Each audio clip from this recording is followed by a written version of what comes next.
deep breath and remember who you are. Yeah, they're gonna mess with you, baby, you're a star. Stepping in the spotlight, you know that it feels like time to put up a fight, honey. Got nothing left to lose, so let's start right now. Everybody want a piece of you. Gotta give them what they want, it's true. You're symphonic, yeah, so iconic. If you didn't know before, now you know. Now you know. Take a big step away from who you were. Flashing that smile and the whole world's a blur. Yeah, we be grooving. Positively Powerful on a Wednesday morning with Stacey Steinmiller, the radical life coach. She is radical. She is radical. Good morning, Stacey. How are you, my friend? Good morning. I'm doing wonderfully. As am I. And it's perfect that we're going to talk about positivity. Imagine that. Namesake of the show. But you know how I was always saying it backwards? I was saying powerfully positive. Yeah. That actually works today because the subject is basically, and I know that there's the whole thing that people are talking about online where they're saying, you know, toxic positivity and like, you know, where you're like, you gotta be positive all the time. And you're like going crazy. But it goes deeper than that because we're inundated with a lot of negativity. And for me, I don't know if this is true for you, Stacey, but it comes in these waves. It comes in these big waves, and you literally get this tsunami of negativity and crap that gets poured on you. And you can either go down under the water and drown in that, or you can kind of fight your way through and get to the surface again and breathe. And that's kind of where I've been in the last couple of weeks. And I was thinking, you know, what were the things that I did to try to get me out of that? And it had me go back to our sessions, the group sessions, and it had me remembering that I needed to get in the moment, recognize, like step outside of myself, look from a third person point of view and say, what's going on right now? What's happening? Why are you feeling this way? All of these things. And then try to analyze it. And it's taken a long time for me to get to the point where I can actually do that and remember to do that. Yeah. But holy crap, is it awesome when you can? Right. Yeah, it's really, life-changing. Really is. Yeah. It really is. Yeah. It's like, wow, I had just, the world was ending a week ago. It was over. It was seriously over for me. And obviously I'm exaggerating, but it felt that way. You know, it felt, it was really heavy. There was a lot of bad things going on. And fast forward to today, and it's like, holy crap, am I having a good morning? Yeah. You know? That's awesome. And so that's why I wanted to ask you today, like, all right, so let's simplify it as best as we can for people and say, here are the top 3 things that you can do when the tsunami of negativity is crashing upon you, what you can do. Because you can recognize that. You can totally recognize when you're in the midst of a shitstorm, right? You can see that. You don't just be like, you know, you know that. So I wanted to you know, you to weigh in on that whole idea and like give people some tips. Yeah, sure. I took notes since you had very specific requests for me this week. I was like, well, I better write some stuff down. And I'm pretty sure that we are on, we're all on the correct platforms this week. Okay, cool. I made sure that I wasn't, you know, broadcasting at too high of a resolution for Facebook. Oh, I should have asked because I didn't bother doing the Instagram. I just put it on my that's fine. My YouTube. We'll get there. We'll get there. We'll LinkedIn, we'll figure it out. Facebook, and the YouTubes. Yes, Perfect. and say hi if you're here. Yes, please. Yes. And we may even say hi the back. more the merrier. Okay. All right. So you actually alluded to my first point I wanted to bring up. It's like we rehearsed this. Because, you kind of alluded to it with the toxic positivity and so forth. So I wrote down, like, don't be fake or inauthentic and trying to force the positivity. Right. Yeah, because that just creates more tension and it's going to spiral you even more. So it's more about the mindset and the things that you truly believe, and shifting those things that's going to be helpful. So if you believe everything works out in my favor, and you've been working on that and you've shifted your belief systems, you can call that up and be like, okay, I'm feeling stressed, I'm feeling worried, like I'm having all this going on. However, I know deep down that everything always works out in my favor, and I can like anchor into that belief. And that works versus being like, you just have to be positive and pretend that this negative stuff isn't happening, right? Like that doesn't work. Right. It's totally the belief thing. And it goes back to when was it 2009 when I first saw the movie The Secret. And I know that's a really popular book and movie and philosophy about the law of attraction and I wish I can remember the guy. You know, he's a chiropractor. Joe Dispenza? Joe Dispenza? Is it Joe Dispenza or is it Greg?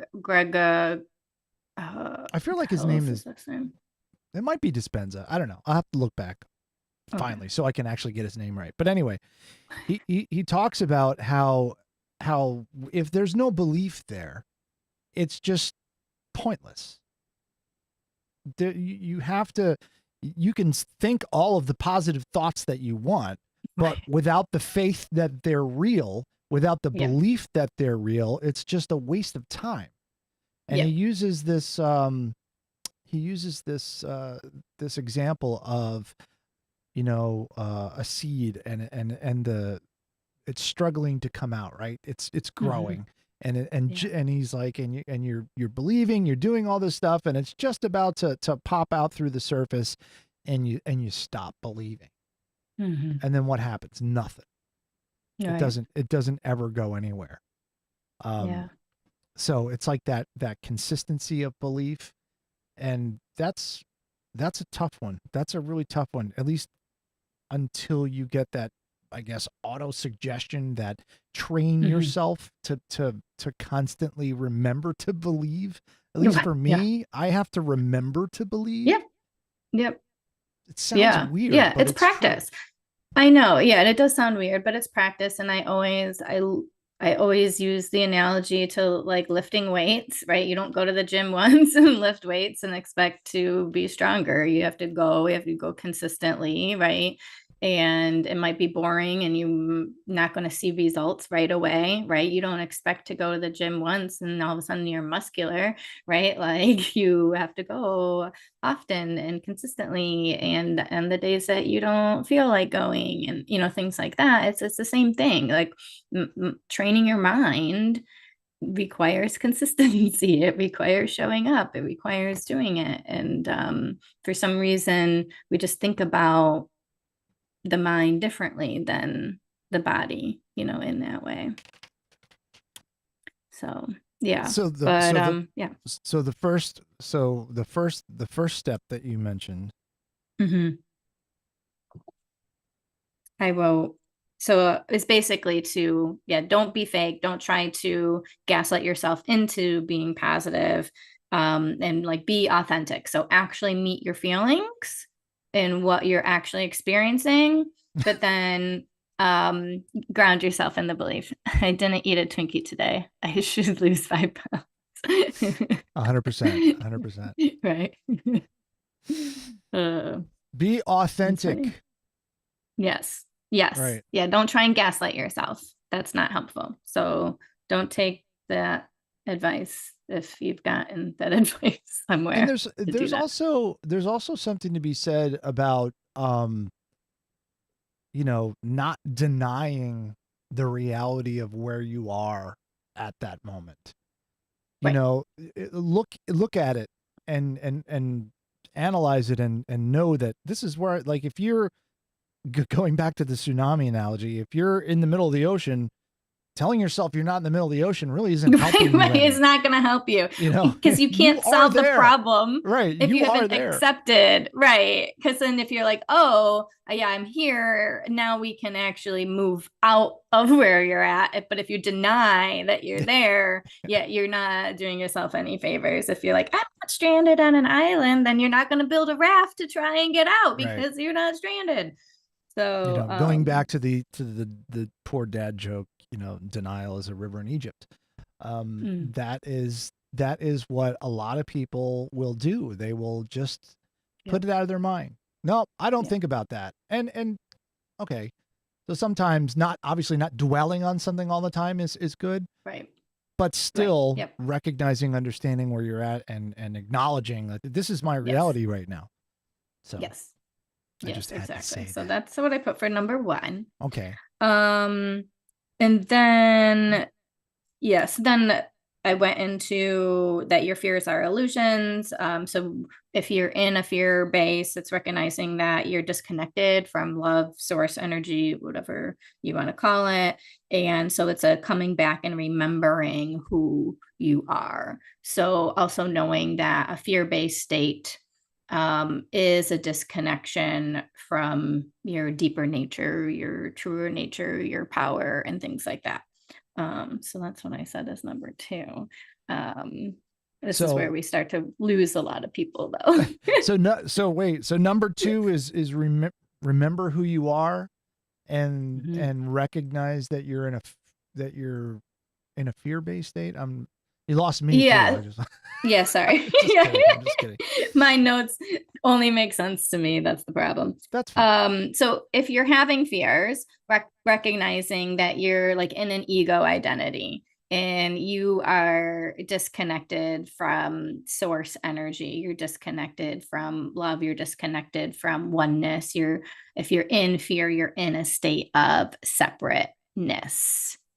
Yeah. And at least thinking back to your previous conversations, it seems that nearly all of the negative thoughts in these situations are in some way fear-based. Yes. Like everything. Yep. Oh, yeah. Because every time I come up with I'm thinking this way, and you're like, well, that's coming from a place of fear. And I didn't initially recognize that. But it's true. If you go down to the basic definition of like fight or flight, as a living species, then you think about, all right, so what am I trying to do? I'm trying to escape this, or I'm afraid of the outcome, or every time that comes up, you have to kind of like dig a little deeper and realize that it's coming from a place of fear. And I've always had trouble recognizing that, and probably because that place of that fear base is almost so natural that you don't even think of it as fear anymore. No, right. It becomes real in your mind. You're like, and this like, Stacey, like this is, it's like, it's hard to work, help people work through those fears, and even acknowledge that as a fear. Be like, well, that's the reality, Stacey, and this is just what it is, and but that's where I invite you to read books and how gurus respond. It's really interesting to see how they do this that. This may be a silly question, but what's the easiest way for someone to recognize that they're coming from a place of fear, for those of us who may not instantly recognize that? You don't feel peaceful. You just don't feel peaceful. If you're not feeling peaceful, there is fear. It's that simple. It's that simple. Interesting. Yeah. So when you're peaceful, you are without fear. And that makes sense. Yeah. That makes perfect sense. Yeah. Yeah. That's one of those things that I want to commit to memory, that I want to recognize. Mhm. So to, analyzing my own feelings based on the situation that I'm in and say, how do I feel right now? Am I at peace or is there a problem? If there's a problem, there must be fear. What am I afraid of? Yeah. Yeah. Yep. I like it. Yeah, and like it. the ego is always going to be doing so, but that always is happening because that's just kind of how the ego functions, right? Um, so it's not that you're doing anything wrong. That's just how the mind works and understanding that.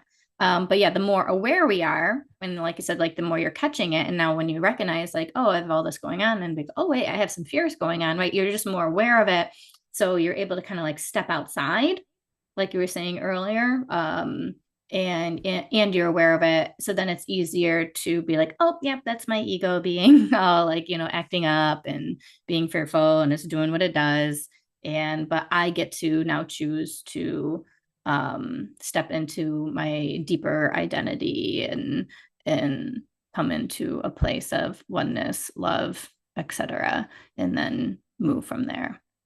Just go, Yeah. shut up, ego. Get out of here, ego. You know what you're I talking laugh. about. I'll laugh at it, and that's what, like the more you practice it, the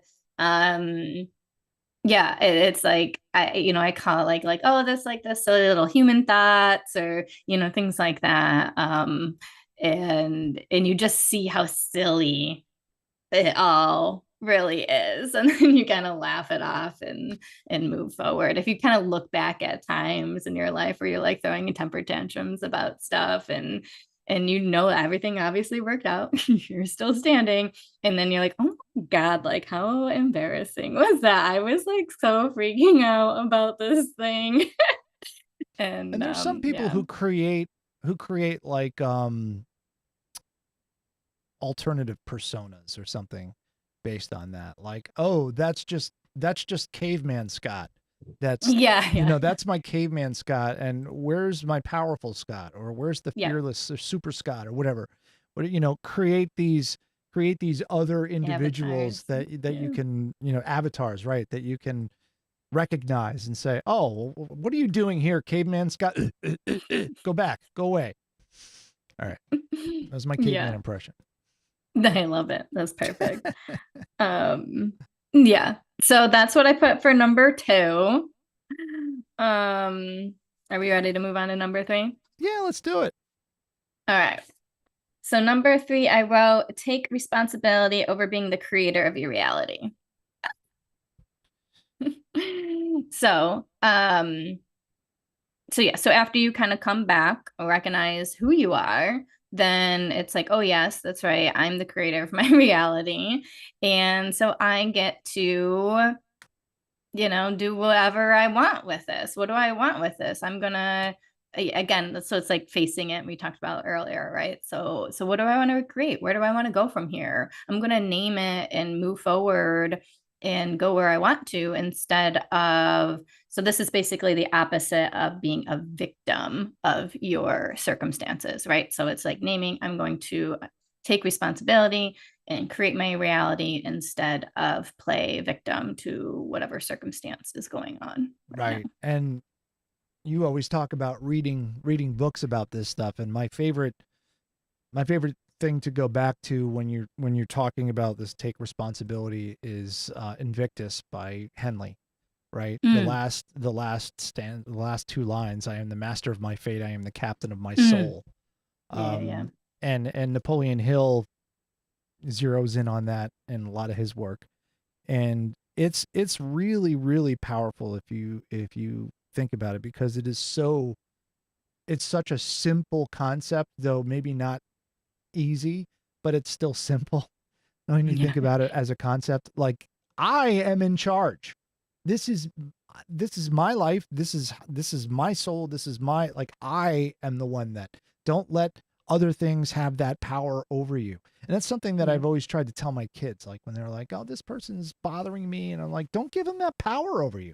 Now, it's easy to say that to a 12-year-old, and they're like, what are you talking about? You're a freak. But it's true that, and as you get older and as you start realizing that you are the captain of your soul, you are the master of your fate. And Mhm. if you keep believing that, you keep just repeating that to yourself, it can pop in when you need it most. That thought can pop into your head when you're like, when you have a decision to make, when you have a reaction that you need to react to something, and then you have to think about, all right, so what's my reaction going to be? Well, I've found that those lines have come in to help me more Mm. often uh than they used to, Yeah, at least now, you know. that's awesome. Yeah. Yeah, I like that. Take Yeah, so responsibility. right, it's responsibility. So it's really working on, yeah, responsibility and recognizing and also naming and admitting to when you are in a victim mentality. And that's really any time you feel helpless, powerless, hopeless over your situation. That you're waiting for somebody to save you. You're waiting for the external to change your internal instead of shifting your internal that shifts the external, right? So like you're automatically just letting your life be at the whims of what's happening out here, and then you aren't the director, right? You're not being conscious of the life that you're choosing. So it's like being like, I'm taking responsibility of my life. And so, what am I going to pay attention to? What am I going to focus on? How do I want to show up? What are my values, right? And practicing the discipline to do that and live that, right? There are some people that have the leaf in the wind philosophy of life where they're just, floating along, and the universe is going to move them wherever the universe wants to move them. And I think maybe there's a little bit of truth to that, but you still are steering that leaf, you Yeah, so know? it's like, so it's getting in alignment. So that's the thing too. So that's why I put the number two is remembering who you are, and reconnecting with like that source energy, love energy, whatever. And then when you're in alignment and move forward from that place, that it's different from, and if everything works out in my favor, that I'm always being guided, I'm always being provided for. And then you show up in the world, like there's still action that you do, but you're moved from that place versus moving from a fear-based place. And so it's a very different energy. So it's like, yes, you may trust the universe and trust how things unfold, but it's not like, well, I'm just gonna do whatever, and Yeah, act from my let ego and chance. expect everything is going to work out. Right. There's a lot of nuance in that, Always. like what you're Always. saying. So yeah, there is a letting go, which is highly important, but then there's also a huge responsibility piece as well. They go hand in hand. And there's shadow on either side. And so like the Mm. shadow that you're kind of talking about is the one that takes no responsibility, and it's more of like the child archetype that just is like, well, I'm just gonna do whatever, and not have Que consequences to my action. sera, sera. Whatever will be, will be. Well, you've kind of come up with what I've just decided is now the 3 R's of positivity. Ooh. Ooh, tell them, what are they? Number one is real and authentic.